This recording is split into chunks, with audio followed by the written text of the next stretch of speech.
عوام گرامی قدر، آج کی ہماری گفتگو زکوٰۃ کے ذریعے مال کی حفاظت کے حوالے سے ہے۔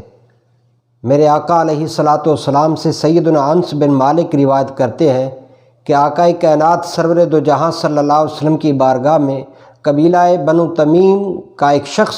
حاضر ہوا اور آ کے عرض کرتا ہے، یا رسول اللہ صلی اللہ علیہ وسلم، میرے پاس بہت مال ہے اور کثیر العیال بھی ہوں، یعنی میرے اہل خانہ بھی ہیں اور مہمان بھی آتے رہتے ہیں، تو میں کیا طریقہ اختیار کروں اور کس طرح خرچ کروں؟ تو پاک نبی صلی اللہ تعالیٰ علیہ وآلہ وسلم نے ارشاد فرمایا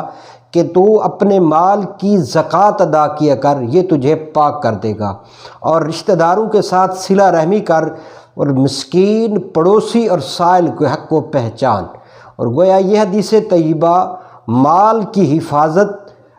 زکوٰۃ کے ذریعے کرنے اس کے بارے میں سرکار نے ارشاد فرمائی۔ اور اسی طرح حضرت سیدنا جابر رضی اللہ تعالیٰ عنہ سے ایک روایت ہے، میرے آقا علیہ الصلاۃ والسلام کی بارگاہ میں ایک شخص آ کر عرضگزار ہوا اور اس نے آ کے عرض کیا ہے، میرے آقا اس شخص کے بارے میں آپ کیا ارشاد فرماتے ہیں جو شخص اپنے مال کی زکوٰۃ کو ادا کرتا ہے؟ تو حضور امام الانبیاء تاجدار کائنات صلی اللہ تعالیٰ علیہ وآلہ وسلم نے ارشاد فرمایا کہ من ادا زکوٰۃ مالہ فقد ذہب عنہ شرہ، کہ جس شخص نے بھی اپنے مال کی زکوٰۃ کو ادا کر دیا اس نے اس سے شر کو دور کر دیا، گویا اس کا مال محفوظ ہو گیا۔ اور حضرت سیدنا حسن رضی اللہ تعالیٰ عنہ سے جو روایت ہے اس کے اندر میرے آقا علیہ الصلاۃ والسلام ارشاد فرماتے ہیں، حسنوا اموالکم بالزکوٰۃ، کہ لوگوں اپنے مالوں کی حفاظت زکوٰۃ کے ذریعے کیا کرو۔ تو گویا زکوٰۃ جہاں اسلام کا ایک عظیم رکن بھی ہے، وہاں اللہ جل شانہ کی طرف سے ایک کرم نوازی یہ بھی ہے کہ جو شخص اپنے مال کی زکوٰۃ کو ادا کرتا ہے،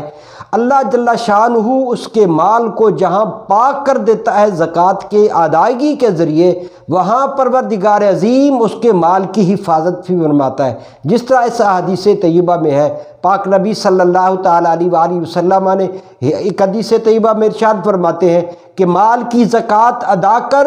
وہ تجھے پاک کر دے گی۔ اور دوسری حدیث میں سرکار فرماتے ہیں، من ادى زکوٰۃ مالہ فقد ذہب عنہ شرہ، جس نے اپنے مال کی زکوٰۃ کو ادا کیا اس سے اس کا شر دور ہو گیا۔ اور تیسری حدیث طیبہ میں سرکار فرماتے ہیں، حسنوا اموالکم بالزکوٰۃ، کہ اپنے مالوں کی حفاظت زکوٰۃ کے ذریعے کیا کرو۔ تو گویا زکوٰۃ ایک ایسا عمل ہے کہ جس کی وجہ سے انسان کا مال محفوظ ہو جاتا ہے، پاک ہو جاتا ہے، دنیا کے اندر بھی کامیابی ہے اور اخروی زندگی کے اندر بھی زکوٰۃ کی ادائیگی سے انسان کو اس کا اجر ملے گا۔ اللہ پاک ہم سب کو عمل کی توفیق عطا فرمائے۔